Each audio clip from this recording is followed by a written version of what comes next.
Hey everyone, Neil once again from the Overclocker. Today, I've got a story to tell, and that's how I finally upgraded my main PC that I'd grown so fond and so proud of over the years. Up until now, the CORSAIR Crystal Series 680X was my favorite Corsair case, and it still remains so, if only for the styling reasons.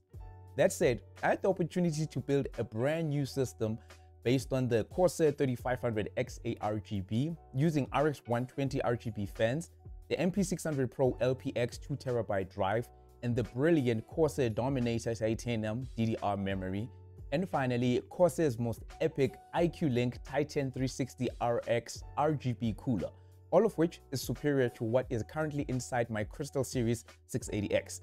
Powering all of this would be CORSAIR's RM850X, a slight reduction in power from the HX1000i I was using currently. Like I said though, I really like the Crystal Series 680X chassis, and my only wish is that it was large enough to accept modern GPUs that are a bit longer than when the 680X was launched. However, styling-wise, I'm still very much in favor of the 680X, and maybe one day we may see a slightly larger version make it back to the market. That said, my motherboard of choice was the GIGABYTE B650 AORUS Elite AX Ice Edition and the AMD Ryzen 7800 X3D. I'll be changing GPUs soon, but I've yet to settle on which one exactly. For the purposes of completing the build, however, you'll see I use the XFX RADEON RX 7900 XT, which you can find at Woodware. As for building the machine, well, I started by pulling off the glass panels, and this was super easy to do, of course, as the 3500X is a screwless assembly case. I was obviously going to mount the AIO at the top, so I began by removing the top cover. But before that, I would remove the RS 120 fans in favor of the IQ-Link enabled RX 120 fans. And since this is as good as time as any to show you this, notice the normal threading on the RS 120 fans versus what you get on the RX models. After removing all the fans, I unpacked the RX 120 fans to find the 6-pin PCIe power cable, a short 90-degree angled IQ-Link cable, a second, much longer IQ-Link cable angled on only one side, the IQ-Link system hub, 4 IQ-Link connectors, and of course the RX 120 fan screws that just need a single twist and some elbow grease to install. As for the fans themselves, while they should be ideally blowing air into the case, I don't like the look of the air guides in this location, so I have them blow the air out instead. Daisy chaining the fans is fairly simple. Just install the IQ-Link connector between the fans, and that's pretty much it. You install these on both ends. One actually carries the data signal, and the other one is, I assume, for structural stability. This method of attaching fans to each other really does make installation much simpler, and I hope it sticks around for good with improvements where possible. With that done, it was simply a matter of figuring out which of the IQ-Link cables I would use for attaching the fan complex to the hub. Next, I moved on to the rear of the case to install the exhaust fan. Fairly simple and straightforward, especially with the reduced turn screws. The next fan I would install would be the bottom intake fan at the front of the case.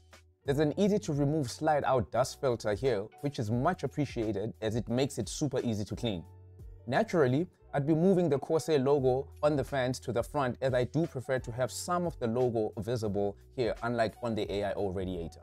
That being said, I did hit a snag as the bottom fan mount can't take the screws that come with the RX 120 fans, and there aren't any screws that come with the case for this. As such, I improvised and used other screws that weren't meant for this, but they did the job, and I'm fairly happy with the final result. Finally, it was time to unbox the Titan RX 360 RGB cooler and get it ready for installation.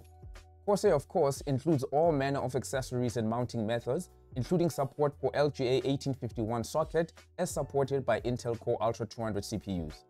The pump or CPU block complex has high quality pre-applied thermal paste, but part of me wishes CORSAIR had included a tiny tube of their XTM50 paste as well. The fans are pre-installed, and because they use the IQ-Link system, it looks neat, clutter-free, and again, just so easy to install. The tubing is thick but remains flexible, so that is much appreciated. The CORSAIR pump cap cover looks great, but it does come off way too easily. It won't come off while you're using your system or transporting it, but in just how it attaches, it does feel a little bit too loose. On the pump, you'll find the USB Type-C connector along with the IQ-Link connector. I had no use for the USB Type-C connector and just used the IQ-Link interface instead. From there, it was simply a matter of installing the AIO into the 3500X, With that done, the system was starting to come together, and outside of sorting out a few cables, I was ready to install the motherboard. This was done rather quickly, and since the 3500X has plenty of space in it and is compatible with stealth boards with underside connectors, getting all the cabling in was super quick and without hassle. Finally, it was time to install the CPU water block, install the removable cover, and insert the CORSAIR Dominator Titanium DDR5 memory into the motherboard. And with that, the system was finished, and all that was left was to remove the temporary GPU and install the XFX RADEON RX 7900 XT SPEEDSTAR, and the build was finally complete, ready to be used.